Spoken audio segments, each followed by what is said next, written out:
سلام تعنا هبلي زخبركم تخطات التلفزيون دبصانة تግራይ ዕለታዊ ዜና እንሆ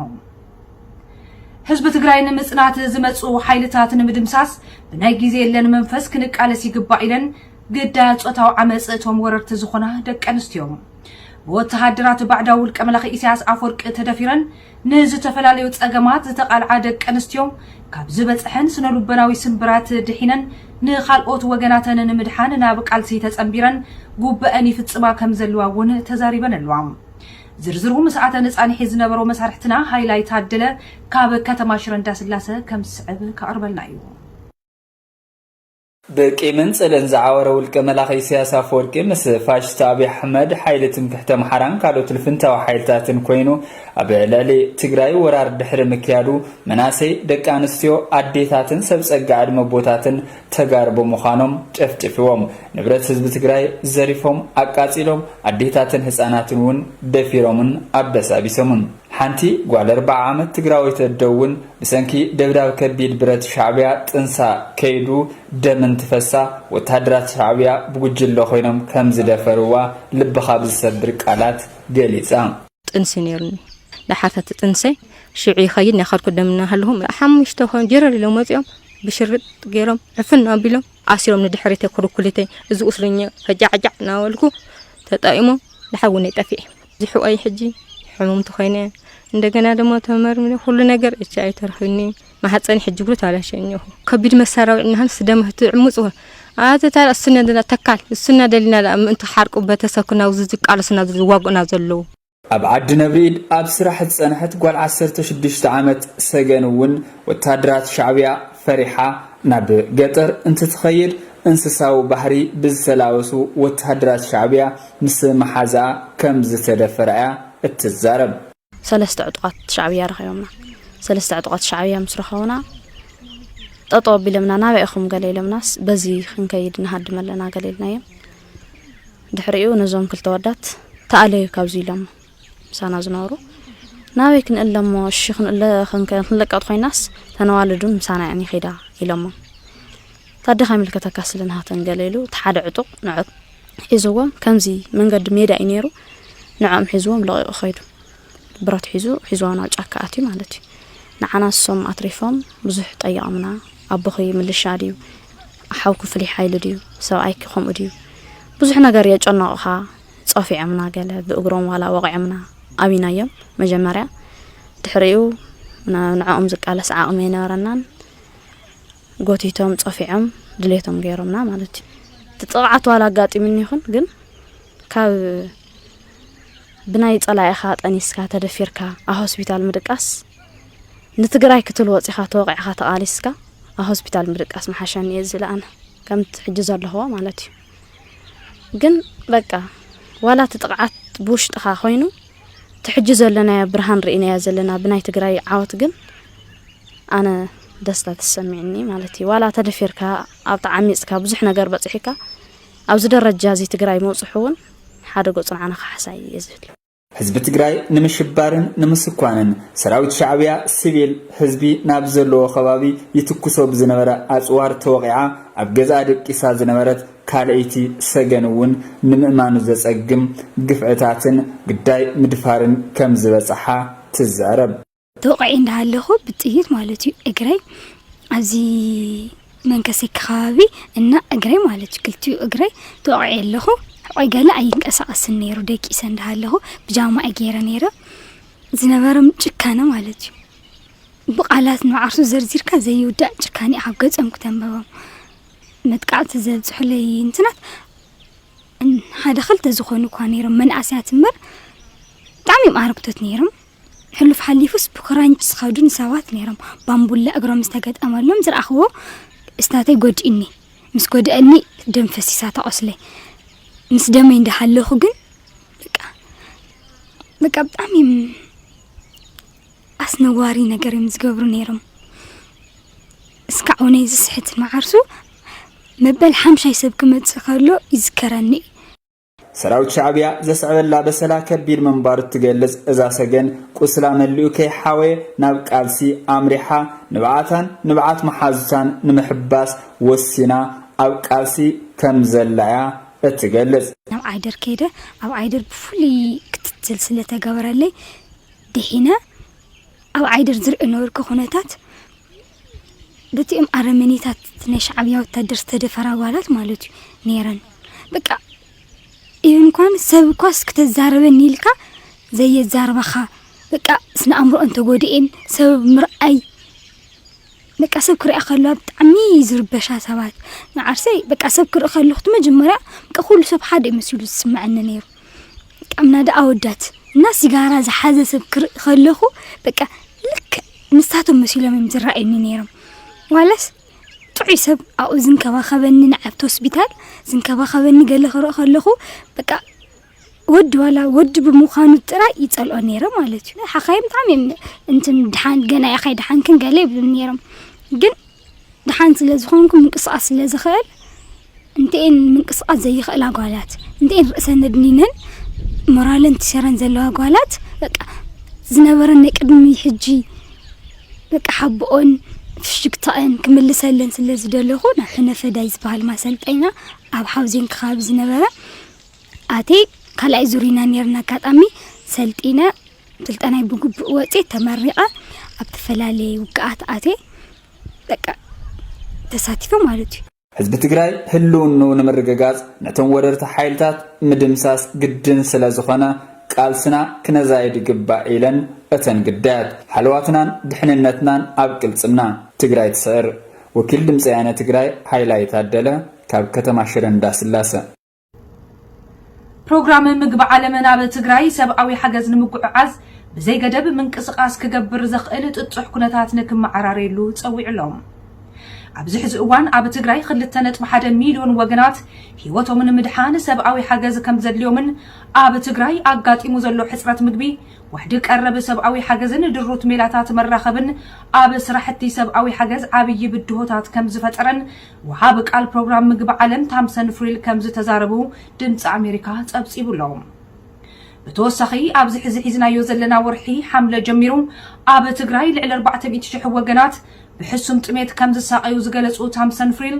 تكالوم ናብ ትግራይ ሰብኣዊ ሓገዝን ምጉዕዓዝ ዘይተገደበም ህጹጽን ናጻን ምንቅስቓስ ዝግበረሉ ምቹ ኩነታት ንኽመዓራረየሉ ጻውዒት ኣቕሪቦም ኣለዎም ከም እውን ፋሽስቲ አቢ አሕመድ ኣብ ትግራይ ዘቋረጾ ግልጋሎት ኤሌክትሪክን ኮሙኒኬሽንን ንኽጅምር እውን እቶም ወሃብ ቃል ጸዊዖም ኣለዎም ፋሽስቲ አቢ ምስ መላፍንቱ ሓይልታት ወረርቲ ኣብ ልዕሊ ህዝቢ ትግራይ ብዝወልዖ ኩናት እቲ ህዝቢ نزخفأ واحد مقبل كم زتقلعه اتم وهاب قال مسحبرو ابزي لعلي شمونت اوارح زقره كوينات ازوم حزبي حرشاوي فرياتهم كحفسوي كعلون سلازي مقبل زبحال يبلومن اتي زنبروم اخلي توديو يو بزحات تمزابيلوم يوم حزي اب صنكور كونتات يركبوم اتو كونتات ازيو زسكفيو كبلوم بزعبه اب تግራይ ዘሎ ሰብኣዊ ቅልውላው ገሊጾም እዮም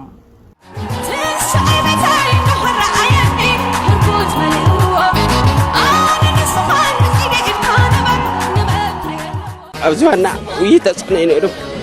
هذا جن كمت أن علي دس النبطامي صحيح بريقنا خلينا خلينا حنتي إنكو هيوتهم نسخ خفلون برخا خيدم ما زم دكنا جانو تاريخ صريحهم كم الله سخلوا كمت أن علي تحبسنا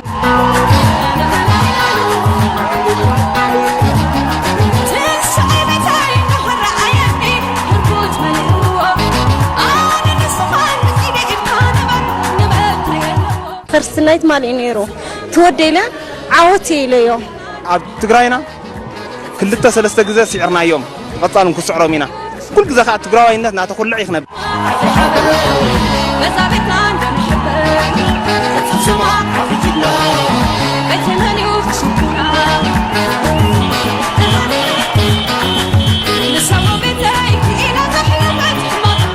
ناي قطر العجلات ناي توصل لنا في النورة طلعي إيه كندم سلسلة تربسنا شو كان هذه متصرع تواقي سعره بجقنة البلد أنا نبتة بعزمة تلف صحيواتي أنا نبتة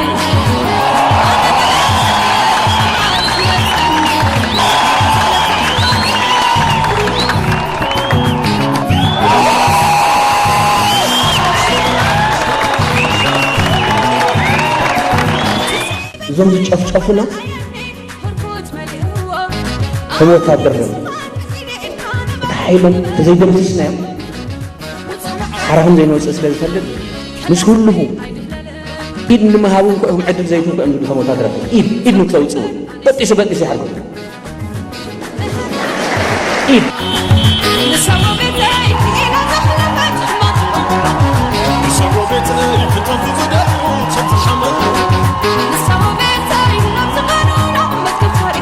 الساعتهم نايبهم يقولوا أنا يبونا نقدر سرنا يا ولدنا أي تأمر سرحتي يوم تمدقنا صبت تقرأ يختار نزدل تقرأي سعيرة تقرأي تعوت تسعروا ونفكع متقرشة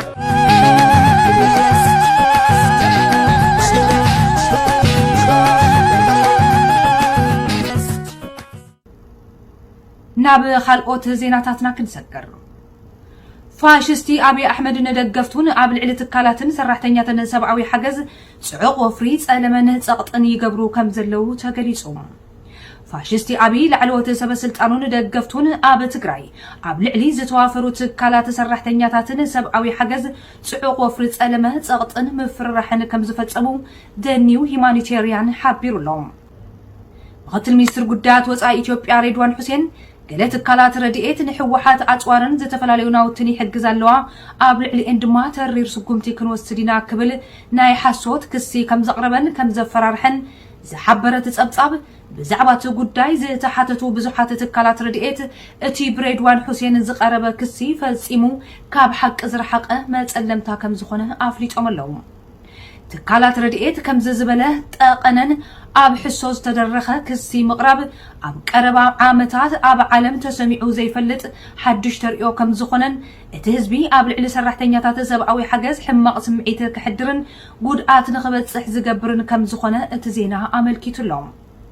بزي كازي أب العلي تكالات سبعوي حجز كم زعينة سلمم ناي حسوت كسن تسقطن مقبار سرحتنياتات رديئت حلفنتهم بأقبابو كيواتون أب حدقا ناي زركبو وقنات هيوت كيدحنون انقفات زفترن كم زخونه تتصبصاب عملكيتو اللهم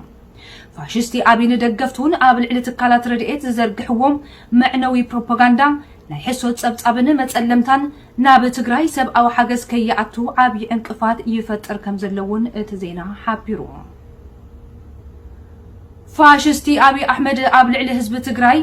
ይነዝሖ ዘሎ ሓደገኛ ዝኾነ ዘርዓዊ መልእኽትታት ጃምላዊ ጨፍጫፍ ከይስዕብ ተሰጊኡሎ ተባሂሉ ሰራዊት ትግራይ ንፋሽስቲ አብይ አሕመድ ወተሃደራዊ ስዕረት አጎልቢቡ ንከተማ መቀለ ካብ ዝቆጻጽርን ኣብ ጎረቤት ክልላት ዕውታት ዝኾኑ ወፍርታት ምክያድ ካብ ዝጅምረን ኣትሒዙ ፋሽስቲ አብይ ኣብ ልዕሊ ህዝቢ ትግራይ ጽዑቕን ተኸታታልን ዘርዓዊ መልእኽትታት ይሕልፍ ከም ዘሎ ካውንስል ኦን ፎሬን ሪሌሽንስ ዝተባሃለ ትካል ኣሜሪካ ኣፍሊጡሎም فاشستي أبي بحدا وجن أب تجراي كم إلكتريك زبلو جلجالوت كم زقارتن سبعوي حجز نممللاس زجلجلو مسارة لمعتات كم زعنون بخالق وجن دمام صحيح كاب مول إثيوبيا من قال تبجسيلو ناب حزبي حدا جنيا زخنه مرزام زربا كم زرجحه تتكال جليت لهم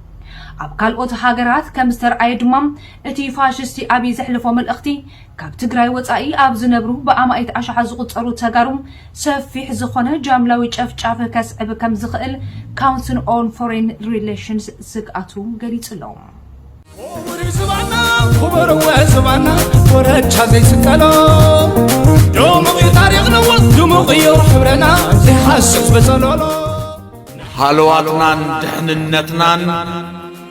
بقلص امن قلزمنا زيتوا بحالي من قد نتحكم عنا صبروا ببلحات نصبروا بعقلي أب مودعتم حايلتات وررتي أب لعل حزب تግራይ ዝፈጸምዎ ኩل መድያዊ ዕንወት ታሪክን መንነትን ህዝብ ትግራይ ንምጥፋዕን ንምስራቅን ዝዓለመ ከም ዝኾነ ተሓቢሩ በርክሊ ሰንተር ዝተባሃለ ማዕከን መጽናዕቲ ጆርጅ ታውን ዩኒቨርሲቲ